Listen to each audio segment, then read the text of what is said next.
বিশ্বনবী 2 মাস আগ থেকে রমজানের প্রস্তুতি নিতেন। এজন্য আমাদেরকেও রমজানের পূর্ব প্রস্তুতি নেওয়ার দরকার আছে না নাই? আজকে আমি রমজানের ভিতরে 3টা স্পেশাল আমল করবেন, এই 3টা আমলের কথা আজকে আমি আপনাকে বলে যাব। যখন শুনবেন হৃদয়ের গভীর থেকে কান খাড়া করে শুনবেন, যাতে করে 3টা আমল আপনি রমজানে করতে পারেন। বলুন ইনশাআল্লাহ। কেননা আপনার নেক আমলই আপনার কবরের সাথী হবে। আপনার ভাইয়ের আমলটা আপনার ভাইয়ের কবরের সাথে যাবে, আপনার ভালোটা আপনার কবরের সাথে যাবে। মূলত এই দুনিয়াটাকেই আল্লাহ পাক আপনাকে নেক আমলে প্রতিযোগী হওয়ার জন্য আপনাকে বানিয়েছেন, কে কার থেকে অতি উত্তম নেকের কাজে। এজন্যে নেকের আমলগুলো বেশি বেশি শুনে নিজের জীবনকে পরকালের জন্য সাজানো দরকার আছে না নাই? রমজান আল মুবারকে 3টি স্পেশাল আমল যারা করবে, নিষ্পাপ মাসুম বাচ্চার মতো তাদেরকে নিষ্পাপ করে দিবেন যিনি, তিনি কে? রমজান আল মুবারকের একটা আমল সারাটা 24 ঘন্টার ভিতরে যখনই সময় পাবেন তখনই এই দোয়াটা, এই আমলটা 100 বার পড়বেন। বিশ্বনবী সাল্লাল্লাহু আলাইহি ওয়াসাল্লাম কয়, সহিহ বুখারী জিলসান কিতাবুদ দাওয়াতের বর্ণনা, আন আবি হুরায়রা রাদিয়াল্লাহু আনহু قال قال رسول الله صلى الله عليه وسلم من قال سبحان الله وبحمده في يوم 100 مرة حطت خطاياه وإن كانت مثل زبد البحر। ও উম্মতেরা, দৈনিক 100 বার তোমরা সুবহানাল্লাহি ওয়া বিহামদিহি এই দোয়াটা আমল করো। সাহাবায়ে কেরাম বললেন, ইয়া রাসূলুল্লাহ, এটা আমল করলে কি হবে? বিশ্বনবী বললেন, যারা এই দোয়াটাকে 100 বার পূর্ণ করে নেবে, যদি মহাসমুদ্রের ফেনার চাইতো তার গুনাহ বেশি হয়, আল্লাহ রাব্বুল আলামিন তাকে মাফ করে দিবেন। এই সুবহানাল্লাহ হতে পারে ছোট, হতে পারে উচ্চারণ করতে সময় কম লাগতে পারে, কিন্তু আল্লাহর এই তাসবির বিরাটত্বের, এই তাসবিহের, এই পবিত্রতা বর্ণনার দাম আছে না নাই? সহিহ বুখারী জিলসানের বর্ণনা 948 পৃষ্ঠার হাদিসে আবু হুরায়রা রাদিয়াল্লাহু আনহু তিনি বর্ণনা করে কয়, যারা সুবহানাল্লাহ বেশি পড়ে, আলহামদুলিল্লাহ বেশি পড়ে, আল্লাহু আকবার যারা বেশি পড়ে, তাদের সম্পর্কে আবু হুরায়রা রাদিয়াল্লাহু আনহু চমৎকার একটি বর্ণনা এনেছেন। বিশ্বনবী সাল্লাল্লাহু আলাইহি ওয়াসাল্লাম কয়, যখন তোমরা কোনো একটা মজলিসে বসে যাও, ওখানে যখন আল্লাহর পবিত্রতা বর্ণনা করো, আল্লাহর মহিমা যখন তোমরা আদায় করো, তোমাদের উপরে আসমানের মালিক এতটাই খুশি হয়ে যান যে আসমান থেকে আল্লাহ পাক অঝর দ্বারায় ফেরেশতাদেরকে পৃথিবীর বুকে পাঠিয়ে দেন, জমিনে তারা নাজিল হয়ে যায়। নাজালাত আলাইহিমুস সাকিনা, রিওয়ায়াতুন লিল মুসলিম। আল্লাহর হাবিব মুসলিমের ভিতরে বলেছেন, লা ইয়াকউদু কওমুন ইয়াযকুরুনাল্লাহ ইল্লা হাফাতহুমুল মালাইকা ওয়া গাশিয়াতহুমুর রাহমা ওয়া নাজালাত আলাইহিমুস সাকিনা ওয়া যাকারাহুমুল্লাহু ফীমান ইনদাহু। যখন তুমি আল্লাহর তাসবিহর জন্য, আল্লাহর জিকিরের জন্য, দ্বীনের জন্য, কোরআনের জন্য একটা সময় বেছে নিয়ে যখন তুমি এটাকে আল্লাহর জন্য বরাদ্দ দিয়ে দাও, তো তোমার উপরে আসমানের ফেরেশতারা নাজিল হয়ে যায়, রহমত অঝর দ্বারায় নাজিল হতে থাকে, ফেরেশতারা তোমাকে চারিদিক থেকে বেষ্টনী দিয়ে দেয়। যখন তোমরা এভাবে করে আল্লাহর তাসবিহগুলোকে সুবহানাল্লাহ, আলহামদুলিল্লাহ, লা ইলাহা ইল্লাল্লাহ, আল্লাহু আকবার যখন তোমরা পড়তে থাকো, বিশ্বনবী কয়, আল্লাহ পাক ফেরেশতাদেরকে বলে, রে ফেরেশতারা, আমার এই বান্দা কেন সুবহানাল্লাহ বলেছে, কেন আলহামদুলিল্লাহ বলেছে, কেন আল্লাহু আকবার বলেছে? ফেরেশতারা বলে, ইউসাব্বিহুনাক ওয়া ইউকাব্বিরুনাক ওয়া ইয়াহমাদুনাক। আয় আল্লাহ, তারা তোমার পবিত্রতা বর্ণনার জন্য সুবহানাল্লাহ বলে, আর তোমার প্রশংসা আদায়ের জন্য তারা আলহামদুলিল্লাহ বলে, আর তারা তোমার বিরাটত্ব বর্ণনার জন্য আল্লাহু আকবার বলে, তোমার ক্ষমতা তারা স্বীকার করে নেয়। আল্লাহ পাক তখন বলে, বান্দা যে আমার সুবহানাল্লাহ বলে তাসবিহ পড়ল, বান্দা যে আমার আলহামদুলিল্লাহ বলে প্রশংসা করলো, বান্দা যে আমার আল্লাহু আকবার দিয়ে আমার ক্ষমতা স্বীকার করে নিল, এই বান্দা কি আমাকে দেখেছে নাকি? ফেরেশতারা বলবেন, আল্লাহ না না, তারা দেখে নাই, ওরা আপনাকে দেখে নাই, কিন্তু কোরআনে কারীমের কথাকে তারা শুনেছে, হাদিসে পাকের কথাকে তারা বিশ্বাস করে নিয়েছে। এজন্য তারা সময় পেলে জিকির করে যার তিনি কে। তারা যখনই সময় পায় তখনই সুবহানাল্লাহ বলে, যখনই সময় পায় তখনই আলহামদুলিল্লাহ বলে, যখনই সময় পায় তখনই তারা লা ইলাহা ইল্লাল্লাহ বলে, যখনই সময় পায় তখনই তারা আল্লাহু আকবার বলে। তারা যখন মিছিলে যায় আল্লাহু আকবার স্লোগান দেয়, তারা যখন মিটিংয়ে যায় তাদের মিটিংয়ের ভিতরে আল্লাহু আকবারের স্লোগান আছে না নাই? তাদের প্রতিটা কাজের ভিতরে রবের নাম নেওয়া হয়। আল্লাহ বলবেন বান্দা তো আমাকে দেখে নাই, না দেখে আমার তাসবিহ পড়ে, না দেখে আমার তাহমিদ আদায় করে, এই বান্দারা আমার কাছে কি চায়? ফেরেশতারা বলবে আল্লাহ পাক এই আপনার বান্দারা তারা কামনা করে জাহান্নামের ভয়াবহ আযাব থেকে যেন আপনি তাদেরকে মাফ করে দেন, কেননা জাহান্নামের ভয়াবহ আযাব তাদের কারো পক্ষেই সহ্য করা সম্ভব নয়। এই দুনিয়ার সামান্য আগুনের তাপ তো তাদের সহ্য করা সম্ভব নয়, আর ভয়ঙ্কর জাহান্নামের আযাব তারা কেমনে সহ্য করবে? এই আযাব থেকে তারা পানা চায়। আল্লাহ যদি দয়া করে আপনি পানা দিতেন, ফেরেশতারা আপনার পক্ষ হয়ে আল্লাহর কাছে ফরিয়াদ জানায়। আল্লাহু আকবার কর। আল্লাহ পাক বলবেন আর কি চায়? বুখারী জিলসানি 2য় খণ্ডের বর্ণনা। ফেরেশতারা বলবে আল্লাহ তারা জাহান্নাম থেকে মুক্তি চেয়ে পরম নিয়ামতের জান্নাতটা তারা কামনা করে, তাদের প্রত্যেকের নামে যেন এক একটা জান্নাত রিজার্ভ হয়ে যায় তারা কামনা করে। আল্লাহ রাব্বুল আলামিন বলবেন রে ফেরেশতারা আমার বান্দারা কি জান্নাত দেখেছে নাকি? আল্লাহ পাকের সামনে ফেরেশতারা বলবেন না না, তারা তো জান্নাত দেখে নাই, কিন্তু তোমার রাসূলের জবানের জান্নাতের বর্ণনা শুনে জান্নাত দেখার জন্য তারা পাগল হয়ে গেছে। সুবহানাল্লাহ বলে, জান্নাত পাওয়ার জন্য তারা পাগল হয়ে গেছে, আর জাহান্নাম থেকে তারা বাঁচতে চায়। আল্লাহ পাক বলবেন তারা আর কি চায়? ফেরেশতারা বলবে তারা জীবনে অনেক গুনাহ করে ফেলেছে, শয়তানের ধোঁকায় পড়ে গুনাহ করেছে, যৌবনের ধোঁকায় পড়ে গুনাহ করেছে, তাসের আড্ডায় গিয়া গুনাহ করেছে, মদের আড্ডায় গিয়া গুনাহ করেছে, সুদী কারবারির লেনদেন করতে গিয়া তারা গুনাহ করে ফেলেছে, নিজের নফসের উপর জুলুম করেছে, রাতের গভীরে কেউ দেখে নাই কিন্তু তারা দরওয়াজা বন্ধ করে গুনাহ করেছে। ও আল্লাহ তারা তো এই গুনাহগুলো নিয়ে কবরে যেতে চায় না, তারা ক্ষমা চায়।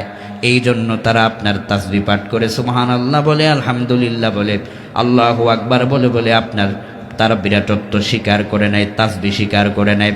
আল্লাহ রাব্বুল আলামিন বলবেন ও আমার কসবার তাওহীদ জনতা, আল্লাহর তাসবিহ পাঠ করা সুবহানাল্লাহ পড়াটা যে কত বড় নিয়ামতের আমল। হয়তো আপনি এটাকে ছোট মনে করতে পারেন, উচ্চারণ করতে হয়তো আপনার কাছে সহজ হতে পারে, কিন্তু মর্তবা মর্যাদা কত বেশি। আল্লাহ রাব্বুল আলামিন তখন ফেরেশতাদেরকে সাক্ষী রেখে বলবেন ও আমার ফেরেশতারা ফাউশহিদুকুম আন্নী ক্বাদ গফারতু লাহুম, ও আমার ফেরেশতারা তোমরা সবাই সাক্ষী থাকো, যারা আমি আল্লাহর খুশির জন্য সময় পেলেই সুবহানাল্লাহ বলে, আলহামদুলিল্লাহ বলে, আল্লাহু আকবার বলে সাক্ষী থাকো, আমি আল্লাহ পাক তাদেরকে মরার আগেই তাদের গুনাহগুলোকে মাফ করে দিলাম। ফাউশহিদুকুম, ও ফেরেশতারা সাক্ষী থাকো তোমরা, তোমাদেরকে সাক্ষী রেখে বলছি, যারা তাসবিহের আমল করে, তাহমিদের আমল করে, আমার ক্ষমতার স্বীকার করে নেয়, আমার কাছে তাদের মস্তককে সর্বত্র নত রাখে, আমি আল্লাহ পাক তোমাদেরকে সাক্ষী রেখে বলছি আমার বান্দাদেরকে আমি ক্ষমা করে দিলাম। কোন আল্লাহু আকবার।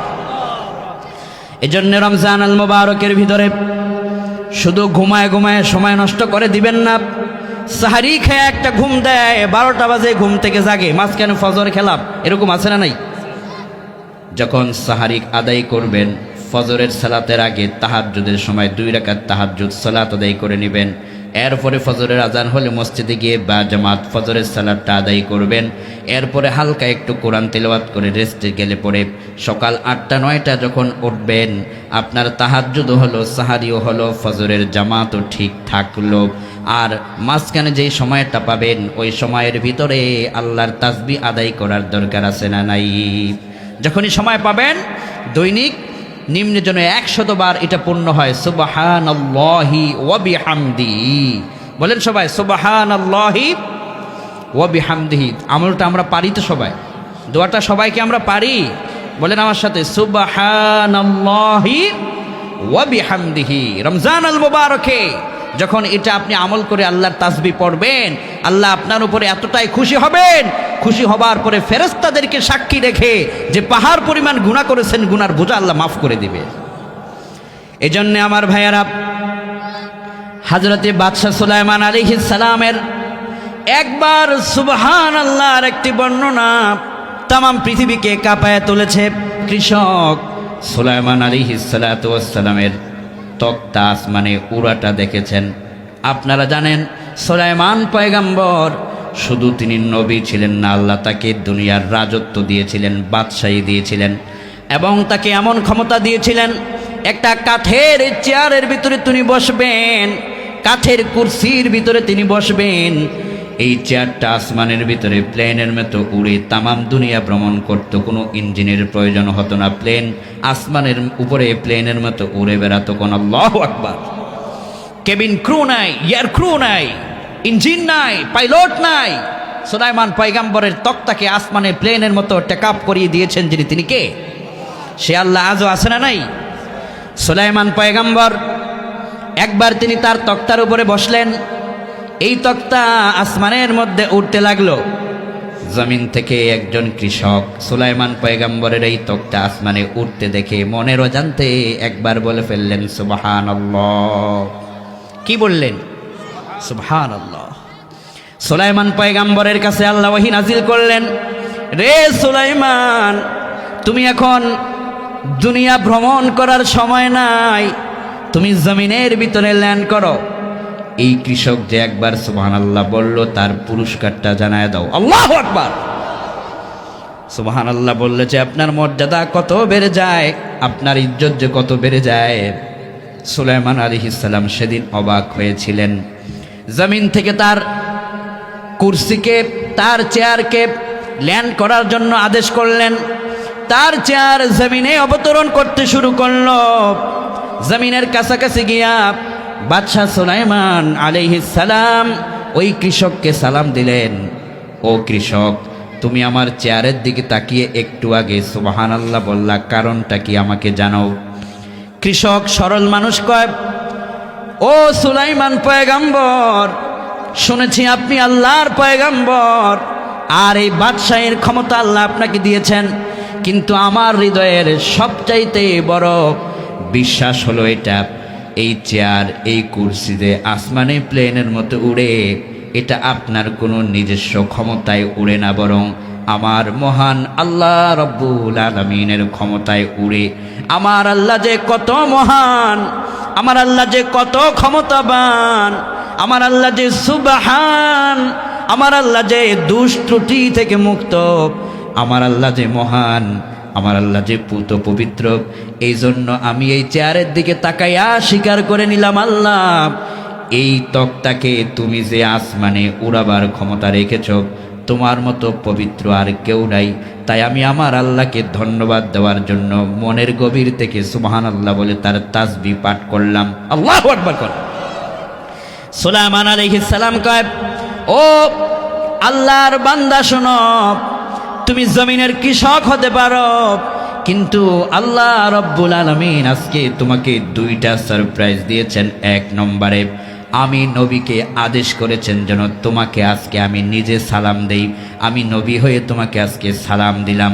2 নম্বর পুরস্কারটা হলো, রে আল্লাহর গোলাম, তুমি যে জমিনে থেকে সুবহানাল্লাহ বলেছ, তোমার সুবহানাল্লাহ তুমি জমিনে বলেছ, এই সুবহানাল্লাহর ধাক্কাটা আল্লাহর আরশে আজিম পর্যন্ত ভেদ করেছে।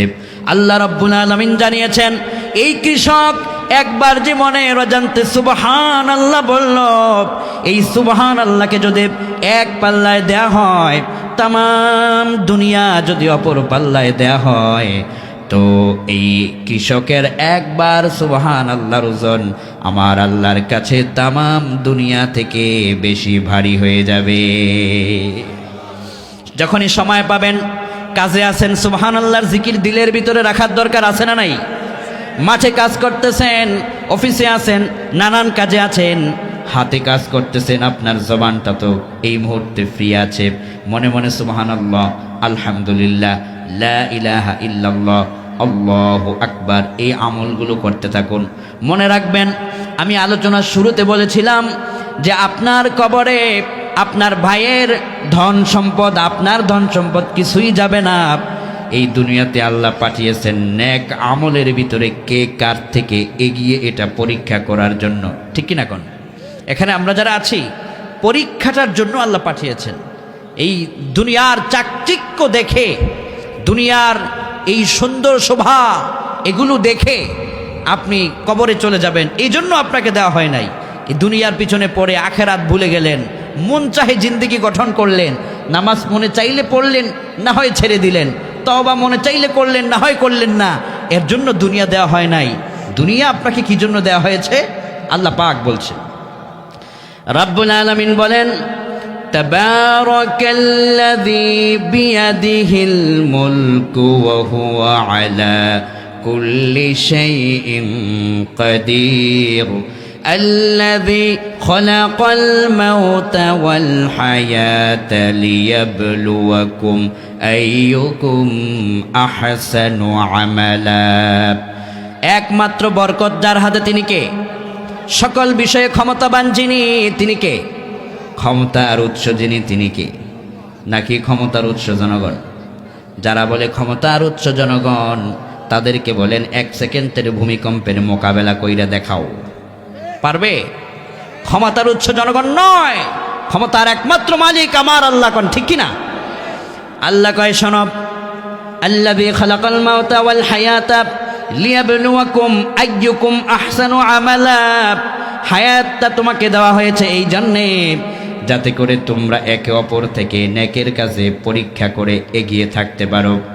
আর মৃত্যুটা তোমাকে দেয়া হয়েছে যাতে করে পরকালে এই দুনিয়ায় করা নেক আমলের ফলাফলটা পেয়ে তুমি ধন্য হতে পারো। দুনিয়ার জীবনে যখন এসেছ, মনে রেখো, চিন্তা রেখো, এই দুনিয়ার জীবনটা একদিন অবশ্যই তোমার ফুরিয়ে যাবে। এই সুন্দর দেহটা সাদা কাফনে জড়ানো হবে। যেই মানুষটা খাট ছাড়া ঘুমাইতো না, সেই মানুষটা বিনা খাটে কবরে শুয়ে থাকবে। যেই মানুষটা রাতে ঘুমাইতে গেলে কম্বল লাগে, লেপ লাগে, কত আরামের তার ব্যবস্থাপনা লাগে, ওই মানুষটাকে বিনা কম্বলে ঠান্ডার সময় মরলেও তাকে কম্বল ছাড়া কবরে দেয়া হবে। চিন্তা করে দেখো, কবরের পুঁজি, কবরের অর্জন কতটুকুন তুমি করে নিয়েছ। বিশ্বনবীর দরবারে একজন সাহাবী এসে বললেন, মাতাস-সাআ। বুখারী জিলদে সানির বর্ণনা, হুজুর কিয়ামত কবে হবে একটু আমাকে বলুন। আল্লাহর হাবিব বললেন, রে সাহাবী, তুমি যে বলছো কিয়ামত কবে হবে, তো তুমি যে কিয়ামতে আল্লাহর সামনে দাঁড়াবে ওইটার প্রিপারেশন তুমি কতটুকু নিয়েছ? ওয়া মাযা আ'দাত্তা লাহা। বুখারী কয়, নবীজি তাকে বললেন, কিয়ামতের কথাটা পরে, তুমি আল্লাহর সামনে দাঁড়ালে জবাব কি দিবে, তার প্রস্তুতি কি নিয়েছো সেটা আমাকে বলো। সাহাবী বললেন, ইয়া রাসূলুল্লাহ, আপনি আমাকে মাফ করে দিন, আমি এর জন্য বলি নাই, তবে আমার হৃদয়ের মধ্যে একটা বড় সাক্ষী, তা হলো আমার আখেরাতের একটা প্রস্তুতি আছে, তা হলো উহিব্বুল্লাহা ওয়া রাসূলাহু। আমি আমার কলিজা দিয়া আল্লাহ রব্বুল আলামিনকে ভালোবাসি, তার রসুলকে ভালোবেসে তার আদর্শ অনুযায়ী জীবন গঠনের জন্য প্রস্তুতি নিয়েছি। নবীজি তখন বললেন, আনতা মা'a মান আহবাবতা, যে আল্লাহকে ভালোবেসে রসুলের আদর্শ মোতাবেক জীবন আমল করে চালিয়ে যায়, মনে রেখো তুমি রসুলের সাথী হয়ে যেতে পারবে। কোন সুবহানাল্লাহ।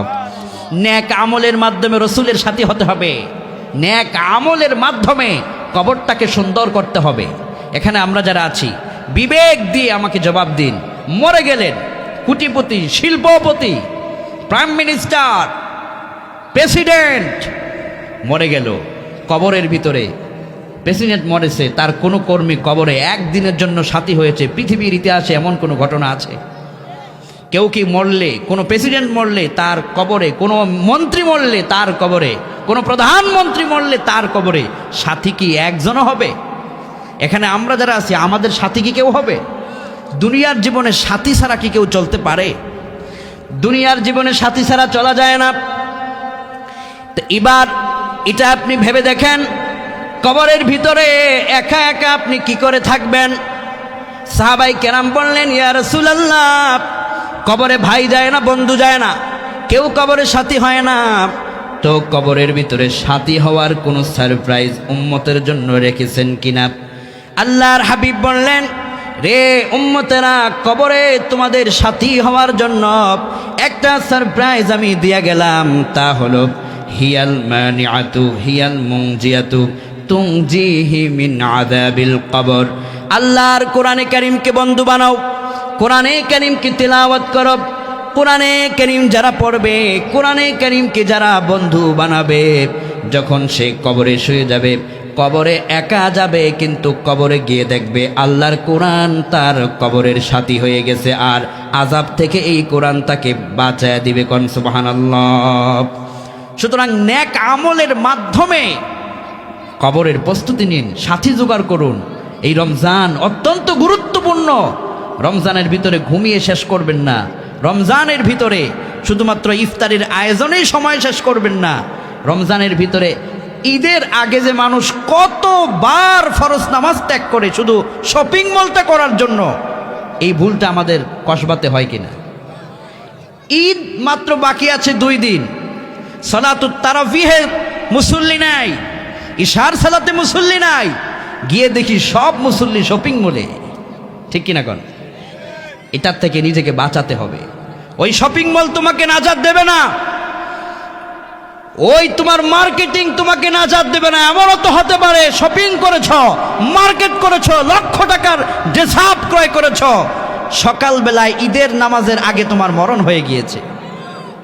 এমনও তো হতে পারে, এমনও হতে পারে যে ঈদের দিন মানুষ মারা গিয়েছে।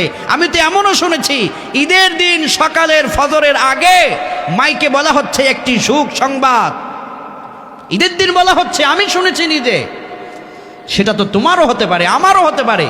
সুতরাং ওই ঈদের কারণে ঈদের আগের সালাতুত তারাবিহ, ইশার সালাত, খতমে তারাবি, যে কোরআন কারীম শ্রবণ করা, এগুলো ছেড়ে দেও না। ইফতারের আয়োজন, নানান আয়োজন করতে গিয়ে ইফতারের সময় নেক আমলগুলো ভুলে যায়। আলেম ওলামারা বলে, আপনারা একটু চুপ করেন, এখন দোয়া হবে। দোয়ার আগেও, ইফতারের আগে হট্টগোল, গন্ডগোল, কথাবার্তা আছে না নাই? মুসলমান, নিজেকে পরিশুদ্ধ করুন। রমজান এত বড় নিয়ামতের, আমল দিয়ে রমজানটাকে কাটাতে হবে। 1 সেকেন্ড যেন রমজান বিনা আমলে যেন ছুটে না যায়, আমলের মাধ্যমে প্রত্যেকটা সেকেন্ড কাটাতে হবে। বলেন ইনশাআল্লাহ। যেটা বলছিলাম আমার ভাইয়েরা, রমজানের 3টা আমলের 1 নম্বর, সময় পেলেই সুবহানাল্লাহি ওয়া বিহামদিহি পড়বেন। 2 নম্বর আমল হলো, যদি রমজানের ভিতরে আপনার সামর্থ্য থাকে, আল্লাহর কাবা ঘর তাওয়াফ করবেন। বলেন ইনশাআল্লাহ।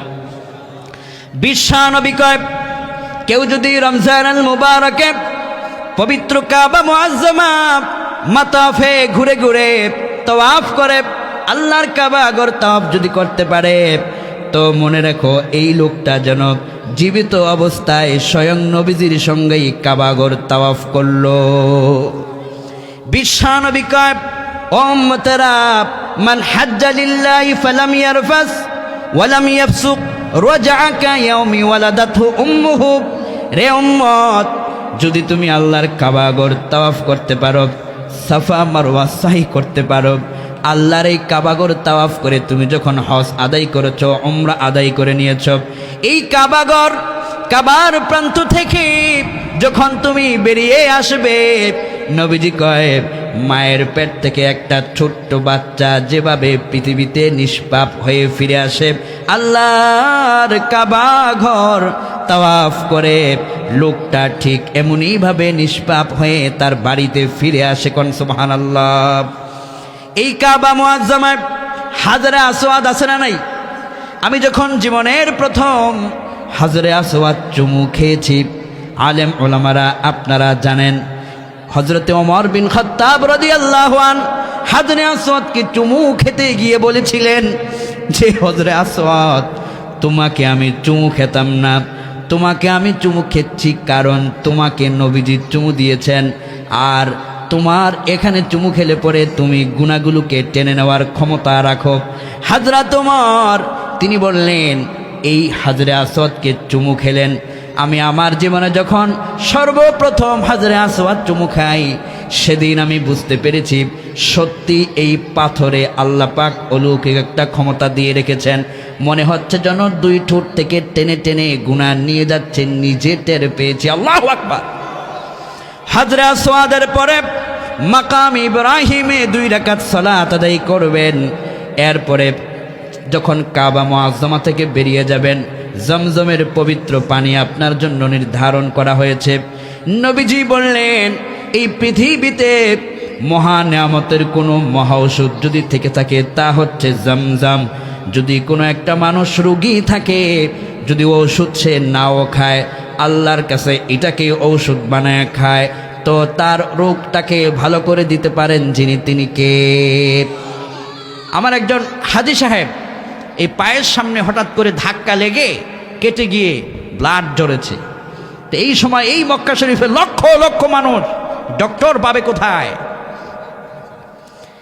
তো আমার দেশের একজন মুফাসসির আছেন শেখ নাসিরউদ্দিন হেলালি হাফিজাহুল্লাহ, তিনি আমরা একই সফরে ছিলাম। তো ওই হাজী সাহেবকে তিনি পরামর্শ দিলেন, জমজমের পানি বিসমিল্লাহ বলে লাগিয়ে দেন। তো তিনি বিসমিল্লাহ বলে জমজমের পানি ওই তার কাটা জায়গায় লাগাই দিলেন। এই বিসমিল্লাহ বলে আল্লাহর পবিত্র জমজমের পানি লাগিয়ে দেওয়ার কারণে 1 মিনিট লাগে না, তার ব্যথাটা দূর হয়ে জায়গাটা ভালো হতে নিজের চোখে দেখেছি। আল্লাহু আকবার। বিশ্বনবী এই জমজমকে পবিত্র পানি বলে উল্লেখ করেছেন, শেফা বলেছেন। এই জমজমের পানিটা পান করবেন। মক্কা আল মুকাররমায় যতদিন থাকবেন, প্রত্যেকটা ওয়াক্তে যখন কাবা মুআজ্জামায় সালাত আদায় করবেন, এক ওয়াক্তে আপনার আমলনামার ভিতরে এক রাকাতে 1 লক্ষ রাকাতের সওয়াব আপনার আমলনামার ভিতরে ঢেলে দিবেন যিনি, তিনি কে? আপনি যদি আল্লাহর কাবাঘর তাওয়াফ করতে পারেন, পবিত্র কাবা শরীফে সালাত আদায় করতে পারেন, 1 রাকাত যদি কেউ আল্লাহর কাবাঘর সালাত আদায় করে, 1 রাকাতের বিনিময়ে সাধারণ হিসাবে 1 লক্ষ রাকাতের সওয়াব দেওয়া হয়। রমজান আল মুবারকে যদি কেউ সালাত আদায় করে, একে তার 70 থেকে 700 গুণ পর্যন্ত বাড়িয়ে দেওয়া হয়। এত সওয়াব, এত আমল, রমজান আল মুবারকের এতটাই বরকত। এজন্য এখানে যারা আমরা আছি চেষ্টা করব রমজান আল মুবারকে যেন আল্লাহর কাবা ঘরটা তাওয়াফ করতে পারি। আল্লাহ তুমি তৌফিক দিও, বলি আমিন। যারা আল্লাহর কাবাঘর তাওয়াফ করতে পেরেছেন, আপনাদের জীবন ধন্য। আপনাদেরকে আল্লাহ পাক বারবার যাওয়ার তৌফিক দান করুক। যারা যেতে পারেন নাই, তাদেরকে মরার আগে একবার হলেও ওই কাবা মুআজ্জামা চোখে দেখার তৌফিক দান করুক, বলি আমিন। যখন সর্বপ্রথম আপনি আল্লাহর কাবাঘরে ঢুকবেন, একটা গেট আছে, ওটা দিয়ে কাবাঘরে ঢুকার গেট। ঢুকার পরে ওই যে কালো গিলাপ টেলিভিশনে দেখেন না, ভিডিওতে দেখেন না, তো এই কালো গিলাপটা জীবনের আল্লাহর কাবাঘরটা যখন জীবনের সর্বপ্রথম এই 2 চোখ দিয়ে সরাসরি দেখবে, ওখানে আপনি যে দোয়াটাই করবেন ওই দোয়াটা আর সাজিমে কবুল হয়ে যাবে। আপনার তৌফিক যদি হয়, বাবা সারা দুনিয়া ঘুরে লক্ষ লক্ষ টাকা খরচ করে হানিমুনে যায়, কক্সবাজার, পৃথিবীর বিভিন্ন দেশ ঘুরে কত টাকা খরচ হয়, ওখানে না গিয়া ওই পর্দা লঙ্ঘন না করে নতুন বিয়ে করেছো স্ত্রীকে নিয়ে আল্লাহর কাবা ঘরে তাওয়াফে চলে যাও। তোমার উমরাও হলো, তোমার পবিত্র জীবনটাও তোমরা দুজনে পেলে। যুবকদেরকে বলি, বিয়ের আগে একবার হলো আল্লাহর কাবা ঘর সফর করো, বিয়ের আগে তাওয়াফ করো, মক্কা মুকাররমা যাও, মদিনাতুত তৈয়্যিবায় যাও, গিয়ে দেখো কি পবিত্র জায়গায় পবিত্র নিয়ামত আল্লাহ রেখে দিয়েছেন।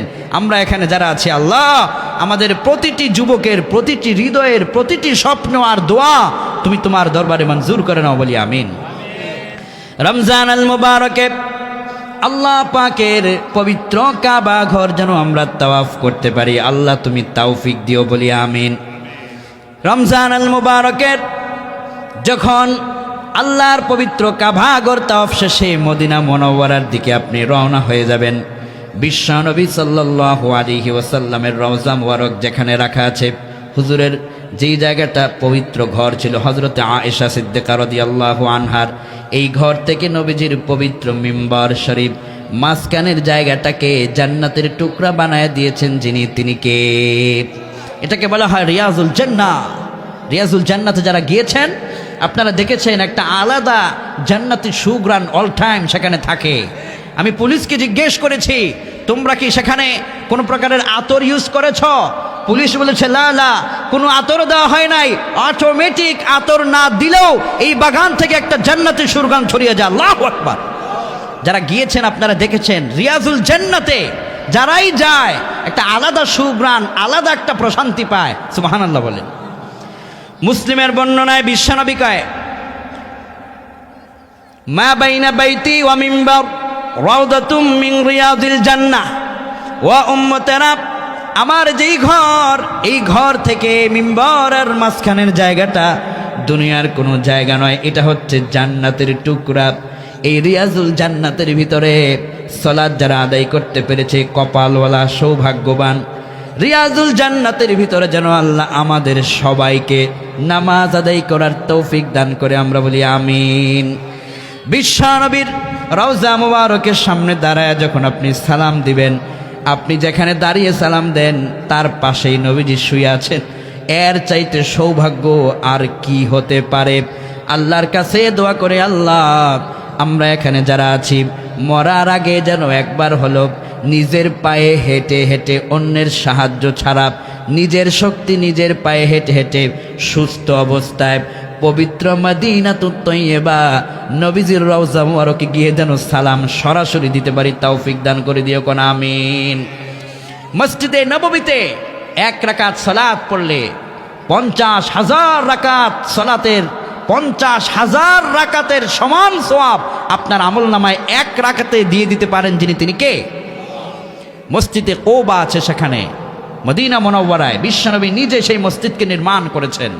মসজিদে কুবা যদি আপনি এক রাকাত সেখানে সালাত পড়েন, 2 রাকাত সালাত পড়েন, বিশ্বনবী কয় তার আমলনামায় একটা পূর্ণ কবুল উমরার সওয়াব আল্লাহ পাক আমলনামা দান করে দেয়। মসজিদে কুবা আছে, এই কুবার ভিতরে গিয়ে হাজী সাহেবেরা সালাত পড়ে। ওখানে যখন আপনি যাবেন এই পরিবেশগুলো দেখার পরে দেখবেন মনে হবে পৃথিবীতে আসলাম কেন? যদি সারাটা জীবন আল্লাহর কাবাগরের খেদমতে থেকে যেতে পারতাম কতই না ভালো লাগতো। এই হাজী সাহেবরা যখন কাবাঘর দেখে, যখন মক্কা শরীফ থেকে তারা ফিরে মদিনার দিকে যায়, আল্লাহর কাবাঘর দেখে দেখে চোখের পানি ফেলে তারা কান্দে। আবার যখন মদিনা মুনাওয়ারা ছেড়ে যখন তারা তাদের ফ্লাইট করার জন্যে মদিনা এয়ারপোর্টের দিকে চলে যায়, মদিনাকে যখন বিদায় জানায়, মদিনার সেই গম্বুজ, সবুজ গম্বুজ যখন তারা দেখে, তারা তাকায়া তাকায়া চোখের পানি ফেলে ফেলে কান্দে। হাহারে, এই মদিনায় যদি সারাটা জীবন কাটিয়ে দিতে পারতাম। এই যে একটা ভালোবাসা, এই যে একটা আকর্ষণ প্রিয় রসুলের প্রতি, এটা হচ্ছে রসুলের আদর্শকে বাস্তবায়ন করার পূর্ব লক্ষণ। যারা নবীজিকে ভালোবাসে, নবীজির আদর্শ দিয়েই তারা তাদের জীবনকে বাস্তবায়ন করে, ঠিক কিনা কোন? আল্লাহ রমজানের দ্বিতীয় আমলে আমরা যেন প্রত্যেকে কোনো একটা রমজানে কাবাগর তাওয়াফ মদিনাতুত তয়্যিবা জিয়ারতের যেন সুযোগ পাই। আয় আল্লাহ আমাদের প্রত্যেককে তুমি দান করে দিও, সকলে বলি আমিন। রমজান আল মুবারকের 3 নম্বর স্পেশাল আমল হলো যখন আপনি প্রতিদিন সাহারি আদায় করবেন, সাহারি তো খাবেনই, ওই সময়ে 2 রাকাত তাহাজ্জুদ ছাড়বেন না, ইনশাআল্লাহ কোন? সবাই বলেন ইনশাআল্লাহ। প্রতিদিন তো সাহারি খাওয়ার জন্য ওঠা লাগবে, ওঠা তো লাগবে। তো যেহেতু সাহারির জন্য উঠছেন, আপনি 2 রাকাত তাহাজ্জুদ, নিম্নে 2 রাকাত তাহাজ্জুদ পড়লে আপনার কি কোনো সমস্যা হবে? যদি প্রতিদিন আপনার 2 রাকাত করে তাহাজ্জুদ হয়ে যায়, 1 মাসে তো আল্লাহু আকবার কাবীর, 1 মাসে আপনি প্রতিদিন 2 রাকাত করে তাহাজ্জুদ করলে পূর্ণ একটা মাস আপনি তাহাজ্জুদ গুজারে রূপান্তরিত হয়ে গেলেন। এর বিনিময়ে তো বাকি 11টি মাস আপনার তাহাজ্জুদ পড়ার শক্তি, সাহস, ক্ষমতা সব আল্লাহ আপনাকে দিয়ে দিতে পারেন। তাহাজ্জুদের অভ্যাস করতে হবে। তাহাজ্জুদের অভ্যাস যারা করে, গাছ থেকে যেভাবে গাছের পাতা ঝরে, তাহাজ্জুদের সেজদায় বান্দার আমলনামা থেকে গুনাহগুলো সেই রকম ঝরে ঝরে পড়ে যায়। কোন আল্লাহু আকবার। আন আব্দুল্লাহ ইবনে সালাম রাদিয়াল্লাহু আনহু قال قال رسول الله صلى الله عليه وسلم أفشوا السلام بينكم وأطعموا الطعام وصلوا بالليل والناس نيام تدخلوا الجنة بسلام। আবু দাউদের বর্ণনায় নবী আমার কয়, ও উম্মতেরা, একে অপরকে সালাম দাও, মনে অহংকার না রেখে আগে সালামটা দিয়ে দাও। এরপরে তুমি তোমার সাধ্যমতো তোমার ভাই বোন আত্মীয় স্বজন মানুষকে তুমি খাদ্য খাওয়াও, ক্ষুধার্তর মুখে চাওয়ার আগেই খাবারটা পৌঁছে দাও। 3 নম্বর হলো, রাতে যখন তোমার আশেপাশের মানুষগুলো ঘুমিয়ে যায়, ঘুম থেকে জেগে তাহাজ্জুদের সেজদায় একটু আল্লাহর চোখের পানি দাও, সেজদা করো। যদি তোমার আমলনামার ভিতরে তাহাজ্জুদের এই অভ্যাস পাওয়া যায়, তাদখুলুল জান্নাতা বিসালাম। যেদিন তুমি মরে যাবে, যেদিন তুমি লাশ হয়ে যাবে, তোমার লাশ যখন মাটির কবরে রেখে দেওয়া হবে, লোকেরা দূর থেকে দেখবে তুমি একটা মাটির কবরে পড়ে আছো, কিন্তু তাহাজ্জুদের আমল নিয়ে কবরে যাওয়ার কারণে তুমি মাটির কবরে শুয়ে দেখবে মাটির কবর মাটি নাই, জান্নাতের বাগান হয়ে গেছে। তাদখুলুল জান্নাতা বিসালাম। নিরাপদে তোমাকে জান্নাতে যাওয়ার ব্যবস্থা করে দিতে পারেন যিনি, তিনি কে? এজন্য রমজান আল মুবারকে তাহাজ্জুদের আমলটা আমরা ছাড়বো না, বলেন ইনশাআল্লাহ। 1 নম্বরে বেশি বেশি সুবহানাল্লাহি ওয়া বিহামদিহি পড়ব। 2 নম্বরে সময় পেলে আল্লাহর কাবাঘর জিয়ারতে তাওয়াফের ব্যবস্থা করব। 3 নম্বরে বেশি বেশি করে দৈনিক তাহাজ্জুদের আমল করব। এই 3টা আমল রমজানের ভিতরে কেউ ছাড়বেন না। রমজানের ভিতরে একে তো বরকতের মাস, আরেক হচ্ছে একটা নফল করলে 70টা, একটা নফল করলে একটা নফল যদি আপনি করেন একটা ফরজের সমান পাবেন, একটা ফরজ যদি করেন 70টা ফরজের সমান পাবেন। আবার নবীজি বলেছেন 700 গুণ পর্যন্ত বাড়িয়ে দেওয়া হয়। সাহাবাই কেরাম ওমর বিন খাত্তাব রাদিয়াল্লাহু আন, আবু বকর সিদ্দিক রাদিয়াল্লাহু আনহুমা, ওনারা রমজানের ভিতরে যেই প্রতিযোগিতাটা করতেন তা হচ্ছে ওনারা প্রত্যেক শ্বাসে চিন্তা করতেন কয়টা নেক আমল বেশি করতে পারলাম। এই রকমের প্রতিযোগিতা আমাদের সবাইকেই করা দরকার, ঠিক কিনা কোন? আমাদের রমজান যেন প্রত্যেকটা শ্বাসে আমার শ্বাস যাবে, কিন্তু রমজানের কোনো একটা সময় যেন আমল ছাড়া ছুটে না যায়, এটাই হচ্ছে আমাদের প্রতিজ্ঞা। আয় আল্লাহ, তুমি আমাদের প্রত্যেককে নেক আমল করে জান্নাতি হয়ে নিষ্পাপ হওয়ার তৌফিক দাও। সবাই বলি আমিন।